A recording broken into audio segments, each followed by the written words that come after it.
Jadi jangan heran Pak, Zulkifli Nabi, ayahnya Nabi, ayah Nabi, anaknya pun Nabi, ayahnya presiden, anak calon presiden. Itu biasa jonyo. Nggak usah heboh-heboh loh Pak. Biasa jonyo. Ayah Nabi, anak Nabi, ayah presiden, anak calon presiden itu biasa. Lakinya gubernur, bininya nak ikut calon gubernur, silakan. Ayahnya jadi wali kota, minantunya nak ikut pula, boleh. Nggak ada masalah doh Pak. Awak dan heboh-heboh kok dek non job nggak punya jabatan aja nyo. Mas Oji kok kalau ketuanya orang Kuansing, itu garimnya orang Kuansing nah. Imamnya lah mulai orang Kuansing. Kalau ketuanya orang Kampar, itu garimnya sama imamnya lah mulai orang Kampar. Bapak kalau kepala dinas, itu yang seluruhnya bawahan yang ada, termasuk yang honor P3K, pasti sanak pemilih bapak nak bawa. Iyo tuh ndak? Iyo, ndak orang ndak awak ada. Sama, nggak usah heboh. Lo biasa, yang heboh tuh yang non job biasanya tuh. Bismillahirrahmanirrahim. Assalamualaikum warahmatullahi wabarakatuh.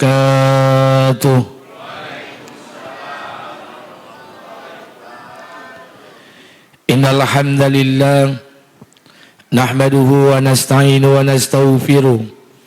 ونعوذ بالله من شرور أنفسنا ومن سيئات أعمالنا أشهد أن لا إله إلا الله وأشهد أن محمدا عبده ورسوله فقال الله تعالى في كتابه الكريم أعوذ بالله السميع العليم من الشيطان الرجيم بسم الله الرحمن الرحيم يا أيها الناس اعبدوا ربكم الذي خلقكم والذين من قبلكم لعلكم تتقون وقال النبي صلى الله عليه وسلم أن عثمان رضي الله عنه النبي صلى الله عليه وسلم خيركم من تعلم القرآن وعلمه صدق الله العظيم وصدق الله على نبي الكريم.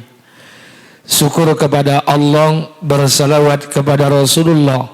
Mudah-mudahan pada malam hari ini Allah senantiasa beri rahmat dan keberkahan buat kita bersama. Amin. Amin ya rabbal alamin. Salawat beriring salam tidak lupa pula kita sampaikan pada junjungan alam Nabi besar Muhammad sallallahu alaihi wasallam. Allahumma salli ala sayyidina wa nabiyina wa habibina wa safiina wa zuhrina wa maulana Muhammad wa ala ali Muhammad. Yang saya hormati pengurus masjid beserta jajaran, yang saya muliakan alim ulama, cerdik pandai, tokoh masyarakat, yang tidak bisa saya sebutkan satu persatu nama pangkat dan jabatan, bapak-bapak dan ibu-ibu yang hadir pada malam hari ini. Pertama, saya mohon maaf karena terlambat, karena dari pagi tadi ada acara di Kerinci. Kebetulan nasihat perkawinan keluarga besar yang menikah di Pangkalan Kerinci. Dan alhamdulillahirabbil alamin, qadarullah Allah pertemukan kita pada malam hari ini. Tadi protokol pakai pantun. Ketua masjid pakai pantun. Saya pun pingin pakai pantun juga, cuman takut malu. Karena kebetulan pantun yang saya siapkan baru saya siapkan tadi ketika ketua masjid berpantun pula. Karena mungkin mohon maaf nih saya baca aja lah pantun saya ya. Mudah-mudahan salah pantun saya ini. Bismillahirrahmanirrahim. Kenduri sekampung malam ini. Saya datang hanya berdua. Besar harapan saya datang ke sini makan nasi. Tadi saya tengok enggak ada apa-apa. Saya memang belum makan, tapi katanya buat nasi ya Pak. Mungkin nanti makannya. Kalau enggak apa-apa. Baik, saya pikir namanya kenduri sekampung. Baik, mudah-mudahan ini berkah buat kita bersama. Sebelum kita mulai, mari sama-sama kita istighfar, mohon ampun kepada Allah. Semoga Allah hilangkan kita sifat ujub, takabur, hasad, iri, dengki, sifat sombong, bohong dan munafik dalam kehidupan ini. Astaghfirullahalazim allazi la ilaha illa wal hayyul qayyum wa atubu ilaih. Bapak Ibu yang dimuliakan Allah Subhanahu wa taala, dalam hitungan hari kita akan memasuki bulan suci Ramadan yang lagi-lagi akan dikumandangkan Al-Baqarah 183. Bismillahirrahmanirrahim. Subhanallazi ya ayyuhallazina amanu kutiba alaikumusiyam kama kutiba alal ladzina min qablikum la'allakum tattaqun. Hai orang-orang yang beriman, diwajibkan atas kalian berpuasa sebagaimana diwajibkan atas orang-orang sebelum kalian. Allah tidak menggunakan kata kama kutiba alal ladzi untuk perkara solat. Allah tidak menggunakan kata kama kutiba alal ladzi untuk infak dan sedekah. Allah tidak menggunakan kata kama kutiba alal ladzi untuk ibadah haji dan umrah. Tapi Allah menggunakan kata kama kutiba alal ladzi khusus untuk ayat berpuasa. Ini seolah-olah Allah ingin nak menggambarkan kepada kita bahwa puasa yang kita kerjakan nantinya bukan kita saja yang berpuasa, tapi orang-orang dahulu diwajibkan atas mereka berpuasa, dan para nabi-nabi terdahulu pun mereka juga berpuasa. Adam alaihissalam berpuasa. Kapan Nabi Adam berpuasa? Puasa Nabi Adam 3 hari pada bulan terang, 3 hari pada bulan gelap. 3 hari pada bulan terang tanggal 13, 14, 15 yang kita namakan dengan Ayyamul Bid, itu puasa Nabi Adam alaihissalam. Puasa pada bulan gelap tanggal 28, 29, 30 dinamakan dengan puasa Ayyamul Sud. Idris alaihissalam berpuasa. Berapa lama Idris berpuasa? 40 hari 40 malam. Nuh alaihissalam berpuasa. Walaqad arsalna Nuhan ila qaumihi falabitha fihim alfa sanatin illa khamsina amah. Kami turunkan Nuh alaihissalam kepada kaumnya. Berapa lama? 1000 tahun dikurang 50 tahun, 950 tahun. Berdakwah kepada kaumnya laila wan nahara, siang dan malam. Sampai pada batasnya Nabi Nuh berdoa, la tazar alal ardi minal kafirina dayyarah. Ya Allah, jangan kau biarkan satu orang kafir pun tinggal di muka bumi ini. Maka doa Nabi Nuh dikabulkan Allah. Sebelum Allah turunkan bencana banjir, Allah perintahkan Nabi Nuh untuk membuat kapal yang sangat besar, bahtera yang sangat besar. Berapa lama? Selama membuat kapal itu Nabi Nuh diperintahkan untuk berpuasa. Berapa lama? 365 hari 1 tahun. Musa alaihissalam berpuasa. Kapan puasa Nabi Musa? Ketika mengambil Taurat di semenanjung Sinai, di bukit Tur Sina. Allah perintahkan Nabi Musa puasa 30 hari, kemudian disempurnakan 10 hari menjadi 40 hari. Daud alaihissalam berpuasa, sehari puasa, sehari tidak, sehari puasa, sehari tidak. Bahkan kata Nabi, puasa yang paling dicintai Allah adalah puasanya Daud. Dan solat malam yang paling dicintai Allah adalah solatnya Daud alaihissalam. Itu artinya puasa yang kita kerjakan ini dahulu dikerjakan oleh orang-orang terdahulu. Lantas bagaimana kita menghadapi Ramadan yang sebentar lagi akan kita temui, Ramadan yang sebentar lagi akan kita jumpai? Maka oleh karena itu Bapak Ibu yang dimuliakan Allah, malam ini kita akan belajar salah satu kisah sebagai persiapan buat kita untuk menghadapi Ramadan 1445 Hijriah ini. Mudah-mudahan waktu yang singkat ini Allah berikan kekuatan buat kita, bukan hanya sebatas menyampaikan dan mendengarkan, tapi juga kekuatan untuk bisa mengamalkan dalam kehidupan sehari-hari. Amin, amin, amin ya rabbal alamin. Baik Bapak Ibu yang dimuliakan Allah Subhanahu wa taala, malam hari ini kita akan sampaikan satu kisah. Karena isi Al-Quran itu kisah. Yang paling banyak isi Quran itu kisah. Bukan hukum halal dan haram, bukan perintah dan larangan, bukan hak dan kewajiban. Yang paling banyak Allah ceritakan dalam Quran itu kisah. Termasuk ketika Rajab semalam orang Isra Mi'raj itu kisah. Nabi Musa alaihissalam namanya disebut 136 kali dalam Quran. Ceritanya diceritakan Allah ke dalam 12 juz Al-Quran. Nuh alaihissalam namanya disebut 43 kali dalam Quran. Ceritanya diceritakan Allah ke dalam 4 juz Al-Quran. Ibrahim alaihissalam namanya disebut 69 kali dalam Quran. Ceritanya diceritakan Allah ke dalam 8 juz Al-Quran. Isa alaihissalam namanya disebut hampir 55 kali dalam Quran. Ada yang disebut dengan nama Isa bin Maryam, ada yang disebut dengan nama Isa alaihissalam. Allah ceritakan hampir ke dalam 2 juz Al-Quran. Adam alaihissalam namanya disebut 25 kali dalam Quran. Ayub alaihissalam namanya disebut 16 kali dalam Quran. Rasulullah namanya disebut 25 kali dalam Quran. 4 kali disebut dengan nama Ahmad. 4 kali disebut dengan nama Muhammad. 1 kali disebut dengan nama Ahmad. Kemudian disebut lagi dengan nama bi'abdihi. Kemudian Allah memanggilnya ya ayyuhan nabi, ya ayyuhan rasul. Hampir 25 kali Allah sebut dalam Al-Quran. Ceritanya hampir diceritakan Allah dalam setiap surat dalam Al-Quran. Lantas apa tujuan Allah menceritakan kisah ini dalam Quran?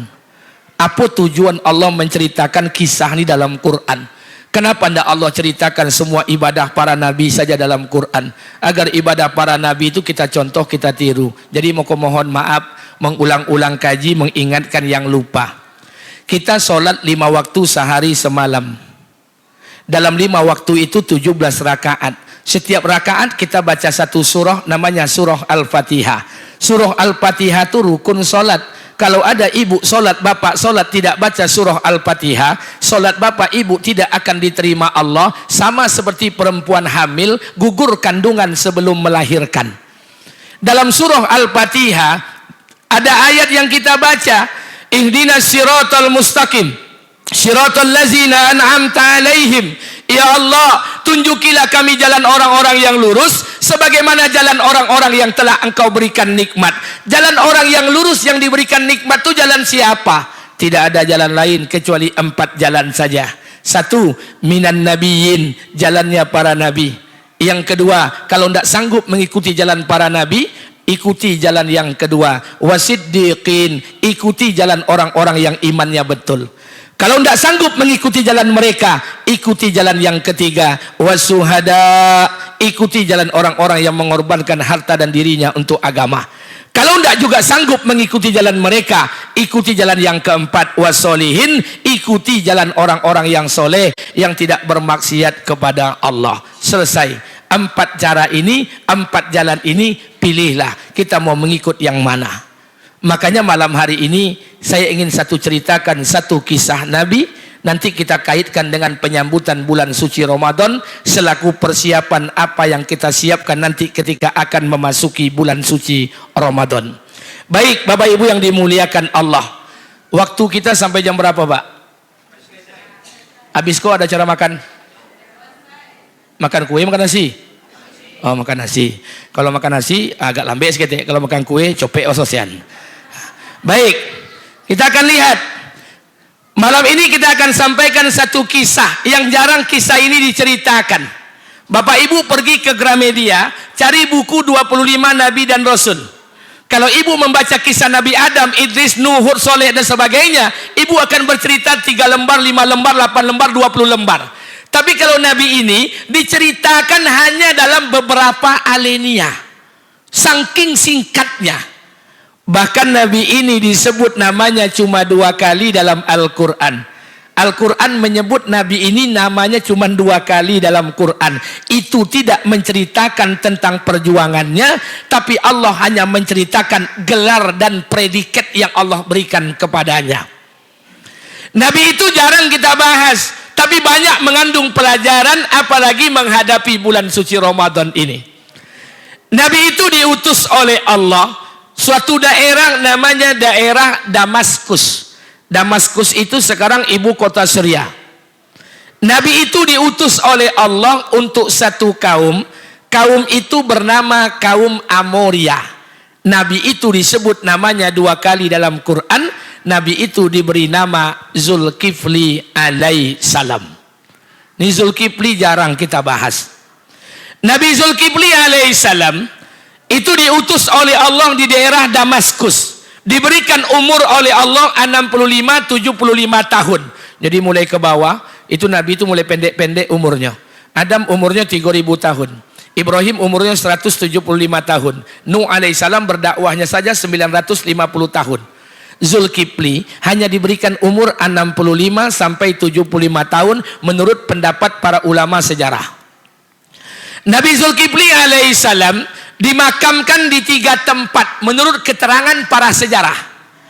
Yang pertama, Zulkifli ini dimakamkan di daerah Kafel. Kafel itu 130 km dari ibu kota Baghdad, atau di kawasan pesisir sungai Efrat.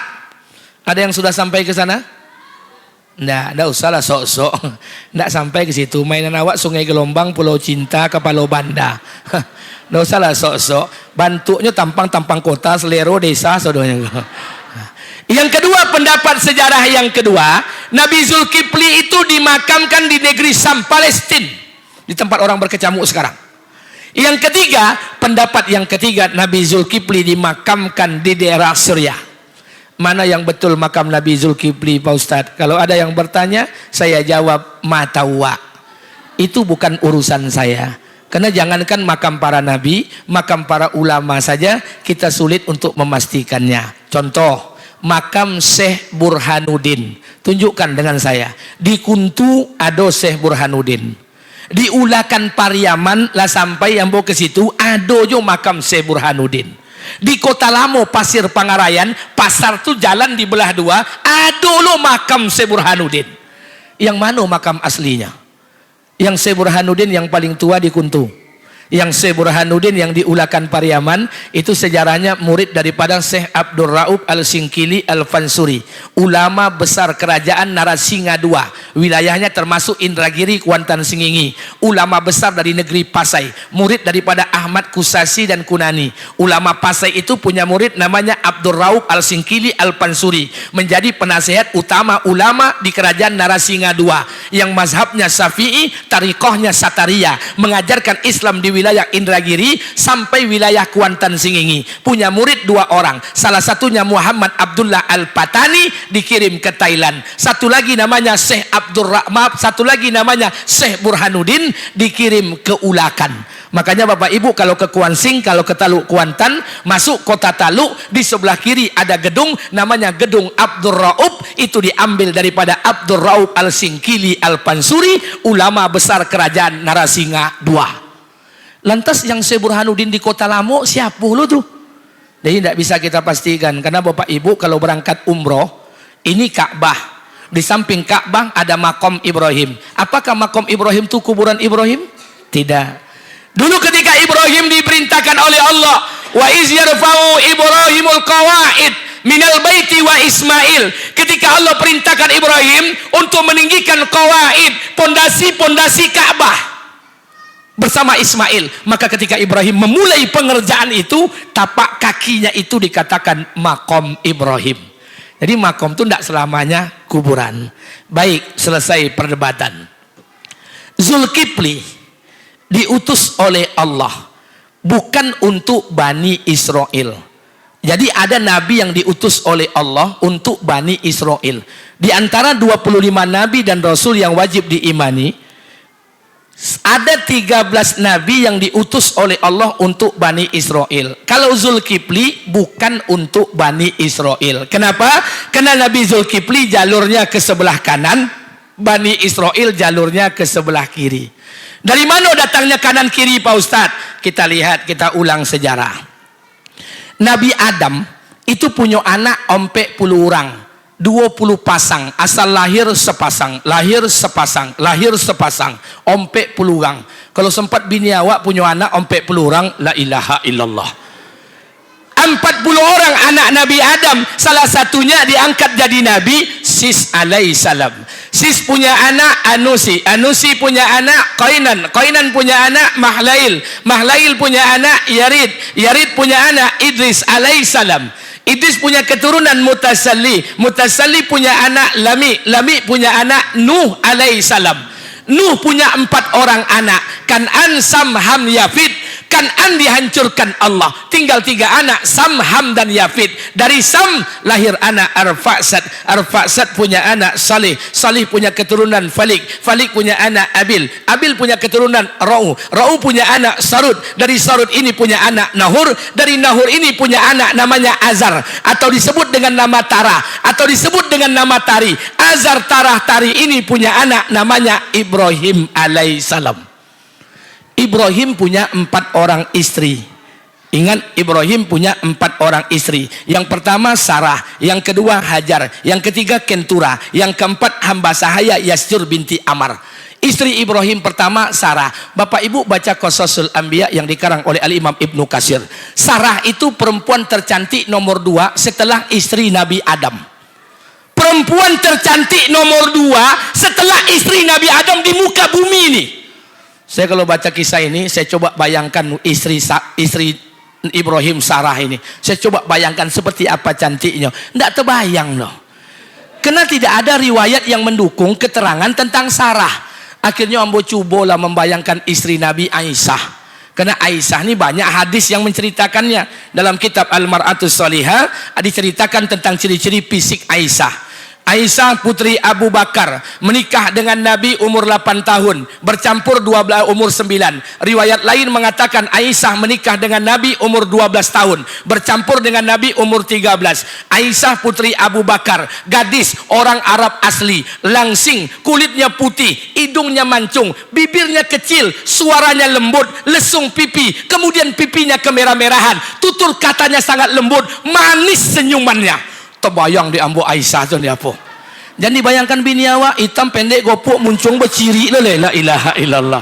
Tak terbayang, itu baru Aisyah, belum Sarah. Jadi mohon maaf, kadang-kadang nengok bini awak la ilaha illallah. Tak dokek-dokek dengan Aisyah tu, Pak. Tapi sudahlah, kita belajar bersyukur aja lah. Baik, kita lanjutkan. Sarah ini perempuan tercantik nomor 2 setelah istri Nabi Adam. Sarah ini lambe dape anak. Kenapa? Sarah ini mandul, sudah diklaim monopos, tidak akan mungkin punya anak. Sampai satu malam Allah bercerita dalam Quran, diutus oleh Allah 3 malaikat datang ke rumah Ibrahim, ketuk pintu. Assalamualaikum. Waalaikumsalam. Dibuka oleh Ibrahim. Tengah malam ada tamu yang berpakaian baju putih-putih menyerupai manusia. Ibrahim ini orangnya luar biasa. Setiap tamu yang datang itu dilayani, bukan minum, makan minum.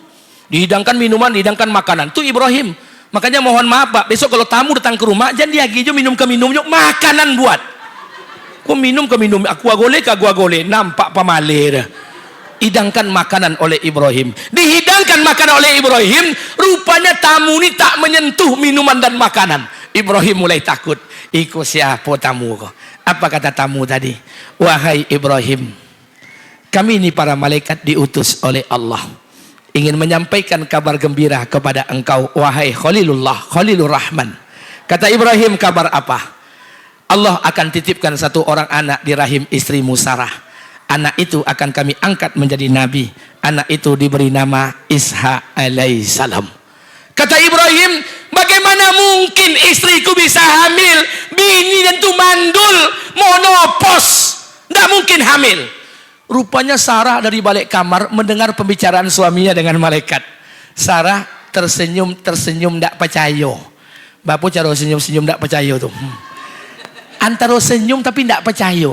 Tak percaya Sarah ini dengan omongan malaikat. Bayangkan Sarah saja tak percaya dengan omongan malaikat. Maka awak potong banyak kalah partai. Kenawan tak percaya dengan caleg dulu Pak. Manduto juga banyaknya. Sarah saja tak percaya dengan malaikat. Maka sampai pada akhirnya dari rahim Sarah Allah titipkan 1 orang anak, lahirlah anak diberi nama Ishak. Maka kata ulama, Ishak itu artinya tersenyum. Dari Ishak menikah, lambat lagi dapat anak, tapi sekali dikasih anak kembar. Kembaran yang pertama namanya Yakub, diangkat jadi nabi. Keturunan Yakub 12 orang, ini yang dikatakan Bani Israel. Saudara kembar Nabi Yakub namanya Al-Ais. Atau ada yang menyebut Esau. Al-Ais ini punya anak Arum, Arum punya anak Amus, Amus punya anak Tawak, Tawak punya anak Ayub, Ayub punya anak Zulkifli alaihissalam. Maka dikatakan Zulkifli bin Ayub bin Tawak bin Amus bin Arum bin Ishak bin Ibrahim bin Tara bin Nahur bin Sarud bin Ra'u bin Abil bin Falik bin Saleh bin Arfa bin Sam bin Nuh bin Lami bin Mutasalli bin Idris bin Yarid bin Mahlail bin Qainan bin Anusi bin Sis alaihissalam bin Adam alaihissalam. Tidak usah dihafal lagi lorenya kau usah. Utak kalau lah piti-piti, you nak kenang kau. Sudahlah. Karena jemaah saya sudah banyak, Ustaz kami belajar, Ustaz belajar apa?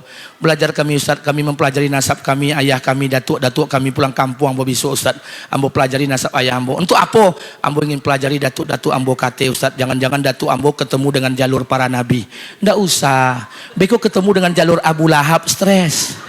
Ketemu dengan jalur Fir'aun, patah semangat. Tidak usahlah. Sekarang ini masa inflasi Habib. Satu orang mengaku Habib. Awak kau lah diciptakan Allah ketek-ketek, pendek-pendek, hitam kalik, sembayang nak copek, terima je lah. Tidak usah sok-sok pula kita. Kita tidak masuk jalur Nabi kita ni. Nah, kita tidak bahas. Kita lanjutkan. Sampai di mana tadi? Ya. Nabi Zulkifli alaihissalam adalah Nabi yang namanya disebut oleh Allah 2 kali dalam Al-Quran.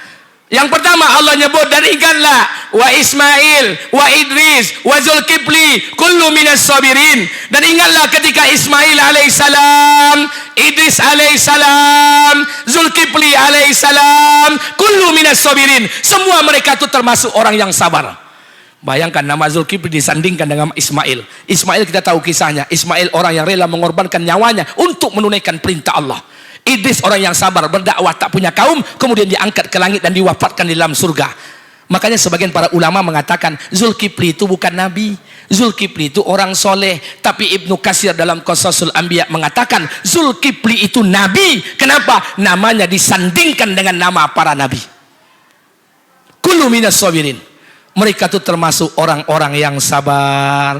Dari mana datang kesabaran Nabi Zulkifli ini? Zulkifli ini kesabarannya didatangkan dari kesabaran ayahnya. Karena ayah Nabi Zulkifli itu nabi juga. Zulkifli nabi, ayahnya nabi. Siapa ayahnya? Ayub alaihissalam. Jadi jangan heran Pak, Zulkifli nabi, ayahnya nabi. Ayah nabi, anaknya pun nabi. Ayahnya presiden, anak calon presiden. Itu biasa jonyo. Nggak usah heboh-heboh loh Pak. Biasa jonyo. Ayah nabi, anak nabi, ayah presiden, anak calon presiden itu biasa. Lakinya gubernur, bininya nak ikut lo calon gubernur, silakan. Ayahnya jadi wali kota, minantunya nak ikut pula, boleh. Nggak ada masalah doh Pak. Awak dan heboh-heboh kok dek non job ndak punya jabatan aja nyo. Mas Oji kok kalau ketuanya orang Kuansing, itu garibnya orang Kuansing nah. Imamnya lah mulai orang Kuansing. Kalau ketuanya orang Kampar, itu garibnya sama imamnya lah mulai orang Kampar. Bapak kalau kepala dinas, itu yang seluruhnya bawahnya ada, termasuk yang honor P3K, pasti sanak pemilih bapak na bawa. Iyo to ndak? Iyo, ndak orang ndak awak ada. Sama, ndak usah heboh. Lo biasa, yang heboh tuh yang non job biasanya tuh. Santai je lah. Ambo kalau wali kota, pembantu ambo mau jadian kepala dinas. Itu biasa je Pak. Ikut heboh. Ayah presiden, anak suku-suku lah. PT-nya ada, jabatannya ada. Kalau ndak bisa nurunkan jabatan, penyakit awak turunkan. Ayahnya gulo tuh, anaknya gulo tuh. Ayahnya susah ongo, anaknya joyir. Sama. Jadi ndak usah heboh-heboh. Biasa aja lah. Rusak hati kita Pak. Ini baik, kita lanjutkan. Kita ndak bahas itu lah, nanti lah urusannya. Baik, kita lanjutkan. Dari mana kesabaran itu didapatkan? Dari ayahnya Ayub. Ayub ini orang paling sabar Pak. Nabi yang sabar. Dari mana dapat Nabi sabar? Bapak Ibu kalau baca kisah Nabi Ayub menangis. Saya kalau baca kisah Nabi Ayub menangis. Kenapa? Ayub itu Nabi yang kaya. Kalau ada orang mengatakan Nabi Ayub itu miskin, bohong. Ayub itu Nabi yang kaya. Kekayaannya di bawah Sulaiman alaihissalam. Nabi Ayub diberikan kekayaan oleh Allah. Apa kekayaan? Diberikan kenikmatan harta oleh Allah selama 20 tahun.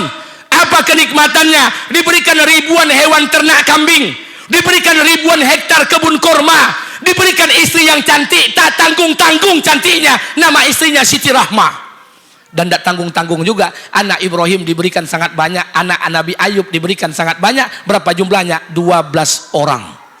20 tahun Nabi Ayub hidup dalam kemewahan harta dalam rangka beribadah kepada Allah. Tapi maaf, setelah Nabi Ayub 20 tahun menikmati kenikmatan harta, 3 hari Nabi Ayub diuji oleh Allah. Hari yang pertama, Allah matikan semua hewan ternaknya. Hari yang kedua, seluruh kebun kormanya dibakar oleh Allah.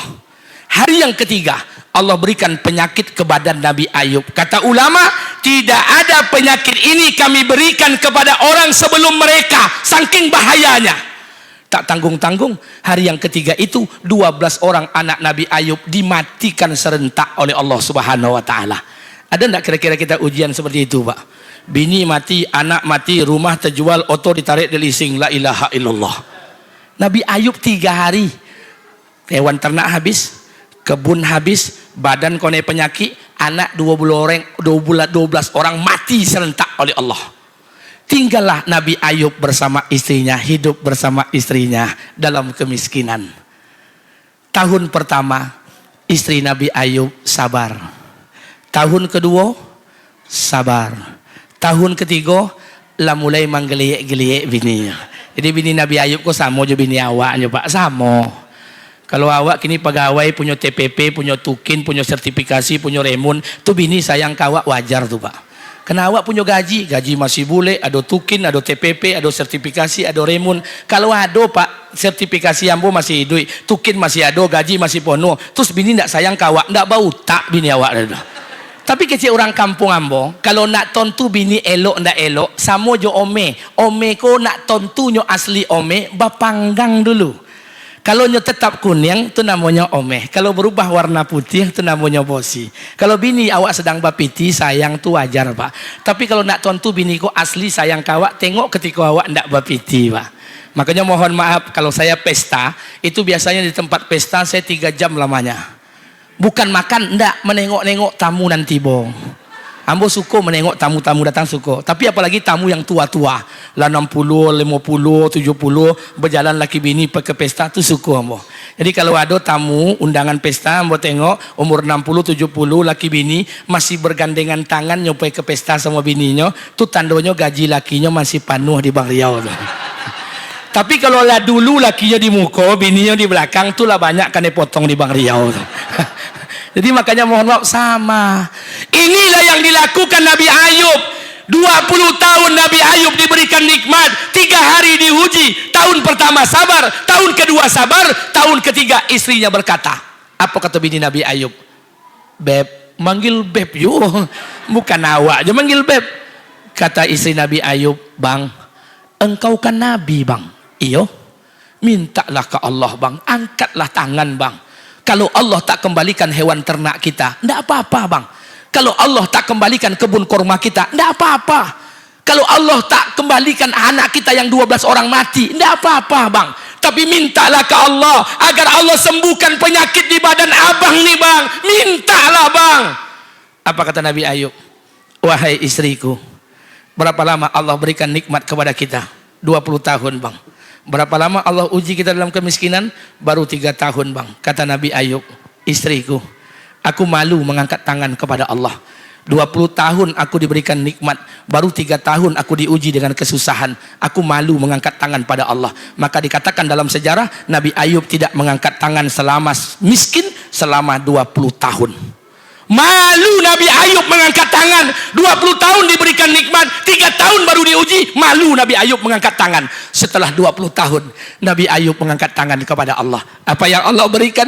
Allah kembalikan semua yang hilang. Semua hewan ternaknya dikembalikan Allah. Semua kebun-kebunnya dikembalikan Allah. Semua badan-badan yang terkena penyakit disembuhkan oleh Allah. Yang lebih hebat lagi, 12 orang anak yang dimatikan oleh Allah dilahirkan kembali dari rahim istrinya. Anak itu 2 kali lipat, 20 ompek orang. Salah satunya adalah Zulkifli alaihissalam. Ini pelajaran buat kita, Pak. Tidak sama juga awak. Awak jadi pegawai pejabat lah 65 tahun, sehat, banyak piti. Baru setahun kau pensiun, pinggang lah sakit, mengeluh jo duit kau. Nabi Ayub malu mengangkat tangan kepada Allah. Diukurnya nikmat dengan ujian. Sudah sama enggak nikmat dengan ujian? Baru Nabi Ayub mengangkat tangan kepada Allah. Kesabaran Ayub inilah yang diturunkan oleh ayahnya itu kepada anaknya. Zulkifli alaihissalam, kullu minas sabirin. Mereka termasuk orang yang sabar. Jadi sabar ini perlu kita siapkan untuk menghadapi Ramadan. Sabar dalam berbagai macam keadaan. Kata Imam Asy-Syafi'i, Rasulullah Sallallahu Alaihi Wasallam juga mengatakan, sabar itu ada 3 jenis. Jadi maaf, sabar itu 3 jenis. Sabar yang pertama namanya as-sabru ala musibah. Sabar terhadap musibah yang Allah berikan. Apa itu musibah? Musibah adalah segala sesuatu yang datang kepada insan yang menyebabkan rasa sedih, tetesan air mata. Itu namanya musibah. Bukankah musibah ini sama-sama ujian, Ustadz? Ya. Bukankah kaya ujian? Bukankah miskin ujian? Ya. Tapi kenapa orang tak menyandarkan musibah ini kepada kekayaan? Astagfirullahalazim, Ustadz. Semenjak saya dapat musibah kaya ini, tidak ada. Karena musibah itu dinisbatkan kepada kesedihan dan air mata. Maka allazi apa iza asaba min musibatin illa bi iznillah. Tidak ada satupun musibah, semuanya musibah itu datang dari Allah. Makanya mohon maaf kalau terjadi musibah, datang musibah kepada kita, sesuatu yang membuat kita sedih dan tetesan air mata, langkah pertama lihat Quran. Apa kata Allah? Wasta'inu bis-sabri was-shalah. Mintalah pertolongan. Kata Allah, kalau kalian punya musibah, punya masalah, punya kesulitan, wasta'inu, mintalah tolong. Dengan apa? Bukan ke masjid, bukan baca Quran. Wasta'inu bis-sabri. Maka langkah pertama sabar. Baru was-shalah. Baru bersegeralah mendirikan solat, mendekat pada rahmat Allah. Maka yang pertama, as-sabru ala musibah, sabar terhadap musibah. 2, as-sabru ala ta'atihi, sabar dalam ketaatan. Taat ini butuh kesabaran. Maaf kalau Bapak Ibu membaca hadis-hadis tentang fadilah keutamaan beramal, fadail a'mal, bagus. Untuk motivasi beramal, bagus. Tapi ingat, itu bukan tujuan akhir. Itu hanya motivasi beramal, bukan tujuan akhir. Kalau tujuan akhir, kita akan kecewa. Barang siapa yang melaksanakan salat sunat duha 12 rakaat setiap hari, Allah berikan dia kekayaan, Allah berikan dia rizki, Allah berikan dia jalan keluar dari yang tidak pernah dia sangka-sangka. Betul. Ada kawan yang sholat duha 12 rakaat, alhamdulillah, tes P3K nyo lulus, bininya lulus P3K, alhamdulillah SK lah keluar, umat tabue oto taboli. Betul. Tapi ada lo kawan yang sholat sunat duha 12 rakaat lah dokek 3 tahun, umat tagadai oto ditarik di leasing, anak mati idui payah. Kalau ini yang mau kita lihat, Pak, kita kecewa dengan Allah. Ada orang salat, barang siapa yang salat berjamaah tidak tertinggal takbiratul ula bersama imam selama 40 hari, Allah berikan 2. 1, bebaskan sifat munafik. Betul. Ada orang salat berjamaah istiqomah, dia tidak bohong, dia tidak berdusta, dia tidak munafik. Tapi ada lo kawan yang salat sunat, salat berjamaah istiqomah lah dokek 2 tahun, siang mengicu malam menduto jokojonya. Kita kecewa dengan Allah. Kena ujiannya beda-beda. Lantas kenapa Bapak datang ke masjid? Ibu datang ke masjid. Bapak Ibu datang ke masjid. Karena kita ini hamba. Tugas hamba sujud. Dengan siapa kita sujud? Dengan Tuhan. Siapa Tuhan kita? Rabbul Izzati Al-Zalalah. Allah. Tidak ada urusan lain. Tugas kita hamba. Hamba ini sujud. Persoalan kita sujud, Allah berikan kita kaya, itu urusan Allah. Persoalan kita sujud, Allah ambil harta kita, bukan urusan kita. Tugas hamba ini sujud. Selesai. Nggak usah banyak cerita, Pak. Kira-kira Pak sembahyang maghrib isya tadi pahala awak kok 1/8, 1/16 atau 1/20. Nggak usah banyak cerita. Sujud jelas selesai. Tugas hamba ini sujud. Makanya mohon maaf, as-sabru ala ta'atihi, sabar dalam ketaatan. Pak Ustadz, lah panik kami sembahyang Ustadz, lah dakek 3 tahun kami berubah. Tapi tidak juga berubah ide ekonomi kami Ustadz. Kawan tidak pernah ke masjid itu, proyeknya cair. Tadilah cair lo cermen 1, lah balik pajero lo Ustadz. Kita akan kecewa dengan Allah. Kita taat bukan untuk kaya. Kita taat datang ke masjid bukan untuk sugih. Kita datang kemari bukan untuk dipilih. Kita datang kemari karena kita hamba. Tugas hamba sujud, titik sampai di sana. Tidak usah banyak cerita. As-sabru ala ta'atihi, sabar dalam ketaatan. 3. Apa yang ketiga? As-sabru ala maksiat, sabar untuk tidak bermaksiat. Hati-hati. Sabar untuk tidak bermaksiat walaupun kita punya peluang untuk bermaksiat. Contoh, di saku sebelah kanan Ambo ada piti 10 juta. Di saku sebelah kiri ada piti 10 juta. Di rekening Ambo ada piti 2 miliar. Keluar dari rumah Ambo pakai celana jeans, pakai sepatu jenggel atau belly asli, bukan home industry. Kemudian pakai jam di Martin Pulau Boli mahal. Pakai parfum berkelas. Pakai lo baju yang ada telingo kelinci 2 Playboy. Pakai lo topi mereknya DKNY, Dek Kuro Nye. Pakai lo Auto Pajero Dakar 4x4, kaca filmnya 80. Ndak saketek gagah kok. Keluar dari rumah pas sedang bacokak saketek lo orang rumah. Duduk mangkal di mall basobok lah mantan cewek SMA. Badotak jantung ko. Tang, setan ko memang pandainya. Momen tu memang pas. Piti sedang ado, oto sedang ado, awak sedang bercakap je orang rumah. Bersobok lah je mantan. Tapi ketika bapak nak bapiti, bapak sedang baik-baik saja je orang rumah, tak akan bersobok je mantan tu. Setan ko pandai. Terjadilah makan minum sampai akhirnya kami check in di hotel. Terjadilah maksiat dan perzinahan. Kalau saya sabar tahan untuk tidak melakukannya, maka kekuatan yang Allah berikan pahalanya sangat besar. Saya punya peluang, saya punya uang, saya punya mobil, saya punya apa semuanya. Saya bisa bermaksiat, saya punya potensi untuk melakukannya. Tapi kalau saya tahan, itu namanya as-sabru ala maksiat, sabar untuk tidak bermaksiat. Makanya saya ingatkan pada bapak ibu, maaf, kalau bapak ibu miskin, itu jangan mengeluh.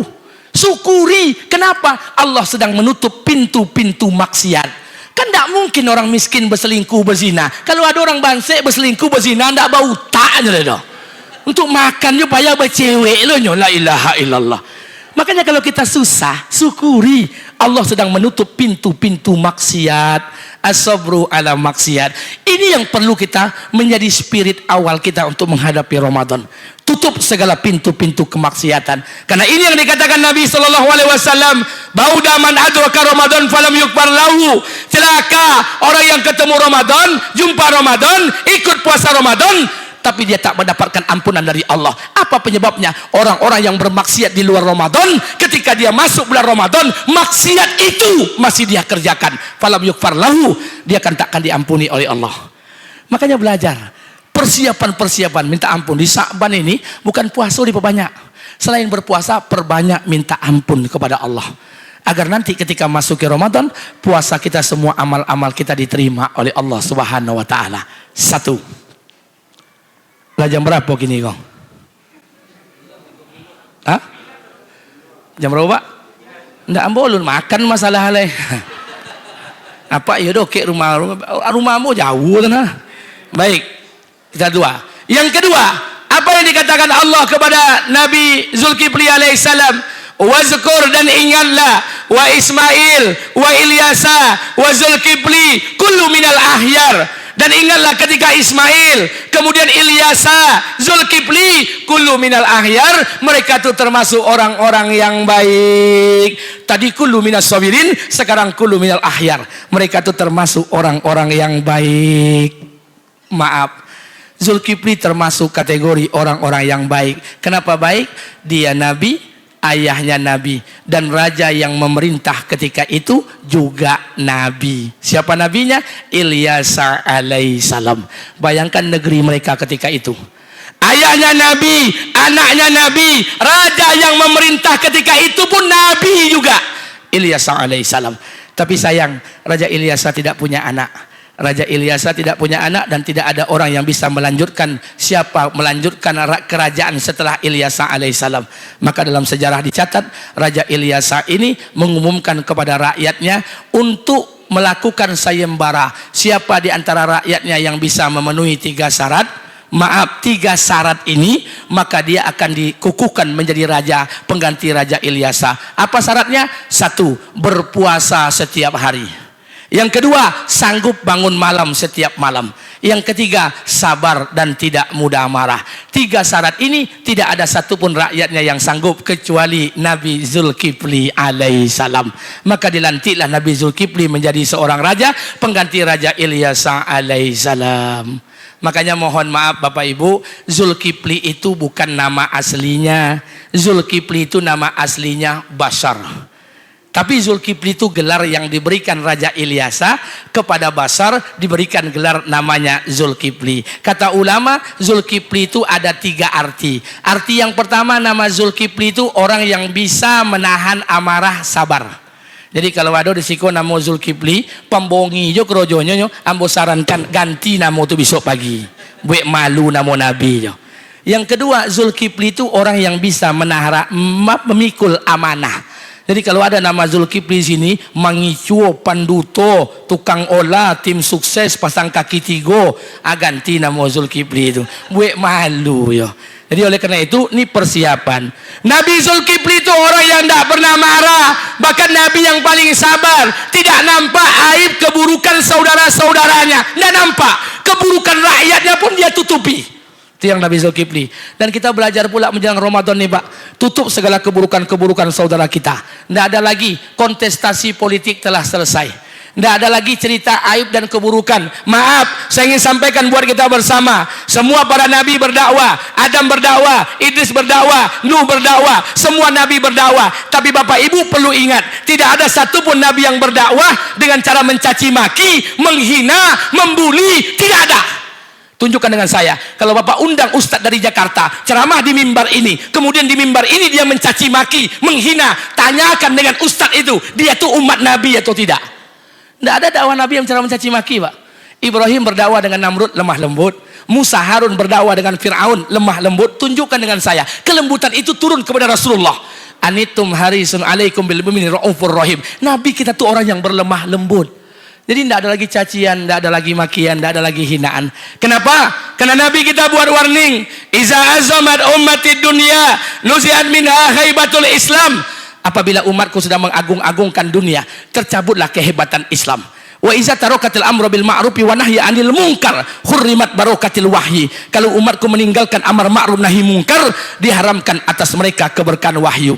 Wa iza tasabat ummati sakatat min ainillah. Kalau kalian hina menghina, kalau kalian caci mencaci, kalau kalian buruk memburukkan, sakatat min ainillah, jatuhlah kalian dari pandangan Allah. Doa kalian tidak akan diangkat, amal kalian tidak akan diterima.